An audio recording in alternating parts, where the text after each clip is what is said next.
Should you invest in SoundHound right now, the audio and speech recognition software? Well, NVDA did. They bought $3.7 million worth of SoundHound stock last week, and the stock skyrocketed on that news. On top of that, SoundHound's earnings are coming out on Thursday. Because of the hype surrounding the stock now, because of NVIDIA's purchase, social media, their earnings reports, the AI bubble, excitement over smart technology, SoundHound stock is up. Let me just show you. SoundHound stock is up 208% in the last month alone. In January, at the beginning of the year, the stock was $2.08. Now, this stock is highly speculative, and they're in a very fast-moving sector. But there are some things you should know about when it comes to a company's earnings. For starters, if the earnings are really, really good, well, the stock is already up 200 and something percent in the last month. You could say that it's probably already priced in a really positive earnings report, so the stock might not move that much.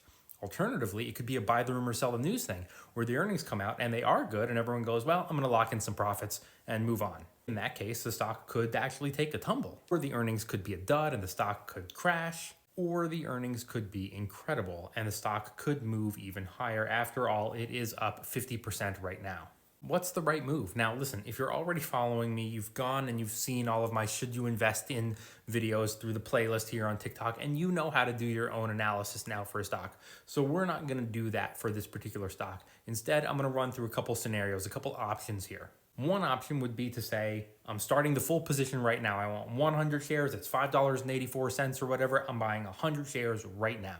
But what if the earnings are a dud and the stock drops a little, but it's still a company you're optimistic in and you still want to invest in long term? Well, you blew all your money in the beginning. Now you have nothing to average down your price.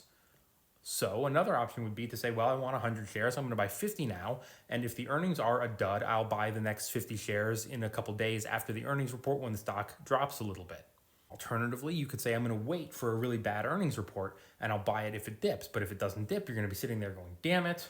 But what if you buy 50 shares now and the stock doesn't tank? Well, hey, you know what? At least you got some skin in the game. At least you have 50 shares and you're not going to be sitting there going, oh, I knew it. Oh, I should have. Oh, why didn't I? The point is, there is no one-size-fits-all approach here. It's what's best for you as an individual investor. However, saying that you want to invest in a company, that you're really optimistic about the long-term growth potential of said company, but you don't want to pay what it is, you want it to go down, seems kind of counterintuitive to me. Why would you want the stock to go down so you could buy it at a lower price? If it's going down, there's probably a reason, and then in that case, you might not want to actually own those shares. And I know it's very popular on social media to say buy low, sell high, but there's nothing wrong with occasionally also buying high and selling higher. Let me give you an example. Now, I'm looking at my portfolio here, and on September 23rd of 2022, I invested in NVIDIA at $125. On October 7th, I bought more shares at $122.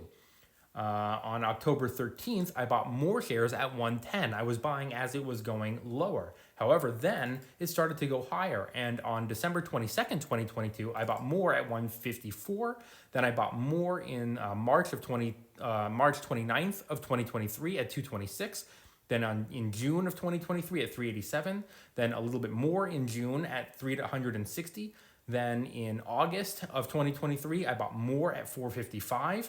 Then in September of 2023, I bought more at $413. Then it took a little bit of a tumble. I bought more at $380, also in September. And then in December of 2023, I bought more at $400. Now NVIDIA is $795. I bought some at a low price. I bought more at an even lower price. I bought more even higher. I didn't care. I wasn't trying to time things. I just believed in the company and the long-term growth prospects of said company. When it comes to SoundHound and trading into earnings, it can be extremely volatile. As you can see, the stock is already up 50% ahead of the earnings. It's up 200% because of NVIDIA and the social media hype around the sector. So we're already looking at a stock that has had a massive run. Will it continue? Your guess is as good as mine, but now you know some options so you can maybe average in or maybe not. Oh, and most important thing, smash the follow.